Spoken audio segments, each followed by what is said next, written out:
You're watching an RH Reality Check production brought to you by rhrealitycheck.org.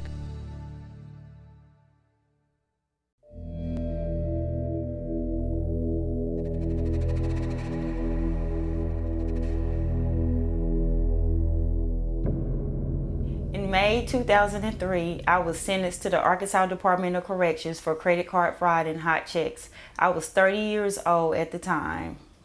I had a 6-year sentence and I was 5.5 months pregnant. I was worried about having a healthy baby, making sure that the baby will be born okay, and making sure that I would be healthy enough to carry the baby to full term.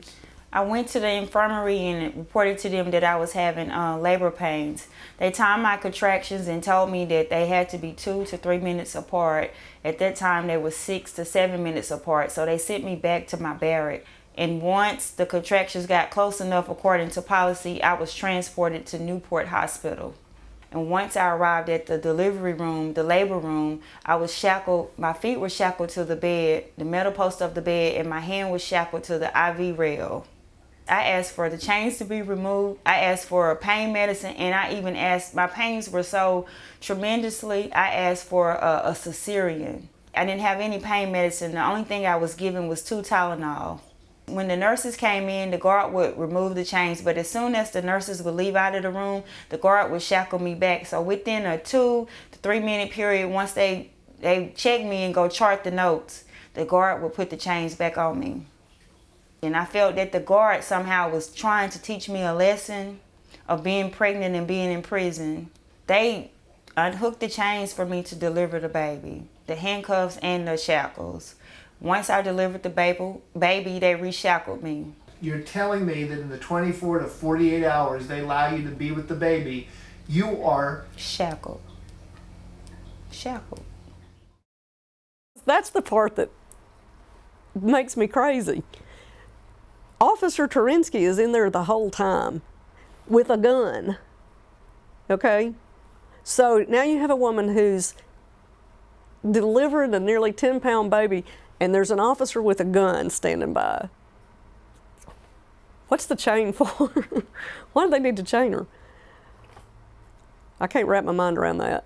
My gut reaction, literally, the first thing that came to my mind was, this is blatantly cruel and unusual punishment. That was a horrific experience to me, and I would not want anyone to experience the horrifying things that I have. It affects you emotionally and physically. To give birth, you're already in a stressful situation by being in prison. So why would you also have to be in a stressful position giving birth in shackles? You already been sentenced for your crime, so it's really cruel and unusual to be shackled during childbirth. That baby is an innocent bystander in the whole situation.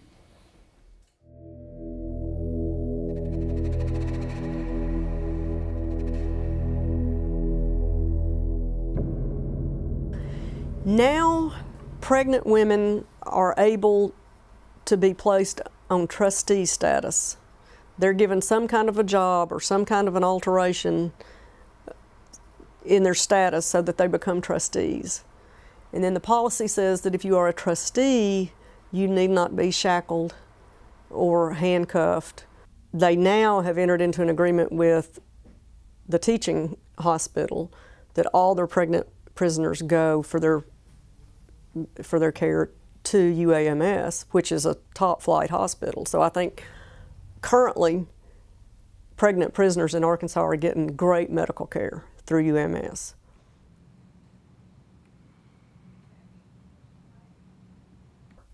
I would like for the court to declare that the policy of shackling pregnant women is unconstitutional in violation of the 8th Amendment against cruel and unusual punishment.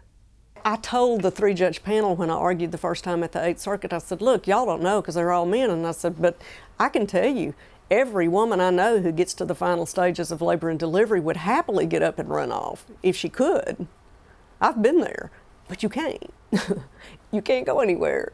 I want the full weight of courts on my side because the Department of Corrections can change that policy at any given time. I don't know how many people have to vote to change it, but they can change it at any time. I need the courts on my side so it can be mandated by law that they cannot do this.